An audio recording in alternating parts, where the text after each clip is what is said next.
speak to you in the name of God, Father, Son and Holy Spirit.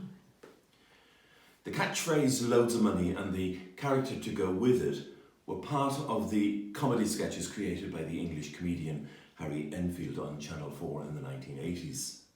Loads of Money was an obnoxious Cockney plasterer who constantly boasted about how much money he had to throw away.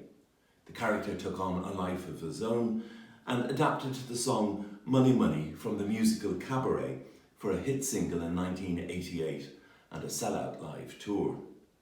That year, the Labour leader Neil Kinnock used the catchphrase to criticise the policies of the Conservative government of the day, and journalists began to refer to the loads of money mentality and the loads of money economy.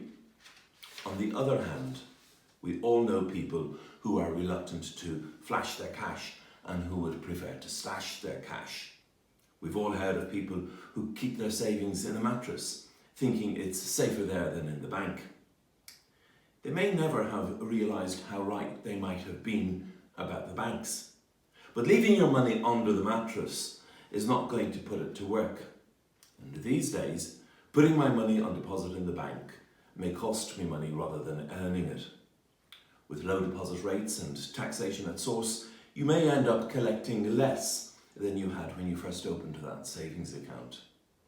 But piling up your money has its risks too. At a time of rapid inflation in wartime Greece and Germany, people who saved their money as banknotes found it quickly depreciated in value. I have enough 5 million drachma notes to make 2 sons multimillionaires. Sad to say, those notes date from the 1940s, and the only value they have is curiosity value. Saving them in the bank or piling them up under the mattress would have earned nothing for their original owners. And yet, I'm aware this morning of how many people in this parish are now feeling the financial pinch because of the fallout from the pandemic. Shops and businesses have closed, household incomes have gone down, economic activity is in free fall. Yet the cost of living remains the same. People in this parish have been more than generous in continuing to pay into the parish finances to keep parish life going, even when parish life is shrinking, without expecting a thank you. Your continuing commitment is an expression of your faith and your values. Thank you. The parable we're looking at in this morning's reading is set in the realm of finance. Before leaving on a journey, a master entrusts his servants, the word deacon, with his money, each according to his ability. A talent was a lot of money, enough to make any of those slaves a millionaire, and enough to make them fret and worry about the enormity with which they had been entrusted. One source says a talent was the equivalent of more than 15 years' wages for a labourer.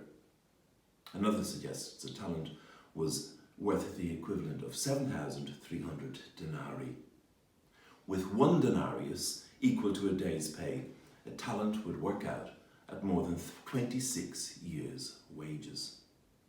So a talent was extremely valuable, and the slave who was given 5 talents was given 85 to 130 years' wages, vastly more than he could ever imagine earning in his own lifetime. Earlier in the Gospel, we've come across another parable of talents.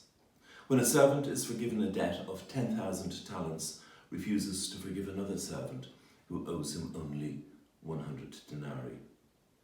2 servants invest the money they have been entrusted with and earn more. But the third simply buries it. When the master returns, he praises the investors. He says they will be made responsible for many things and will enter into the joy of their master. But the third slave, admitting that he was afraid of his master's wrath, simply returns the original sum. The master chastises him for his wickedness and laziness. He loses not only what he has been given, but is also condemned to outer darkness. What would have happened to the two investors who took risks with vast sums of money, had they lost everything. There was an old maxim that you must speculate to accumulate. But every investor knows there are risks, and the greater the risk, the higher the interest rates that are promised. What if they had overstepped their master's expectations in the risks they had taken? What if the bondholder had been burned because of the folly of two of the risk takers, and only one had been a careful steward? After all, there is a rabbinical maxim that commends burying money to protect it. If this parable is about the kingdom of heaven, if the master stands for God and the servants for different kinds of people, what lesson does it teach us? Does God reward us for our works, but behave like a stern judge when we keep faith without taking risks? Will we be judged by our work? Will failure to use what God has given us result in punishment and our separation from God? Of course, we can't imagine that the two slaves who traded with their talents and produced a profit were engaged in reckless trading and speculation, still less in reckless gambling. What was the third slave doing with his time after he buried his talent? Was he doing any other work on behalf of his master? Is he chided for his refusal to invest or speculate, or for his refusal to work, his laziness? And with this, did he show disdain for his master? Is your relationship with God one of trust and gratitude? Or do you fear God to the point of thinking of God as the source of injustice? What talents and gifts has God entrusted you with? Are they yours? Or are they God's?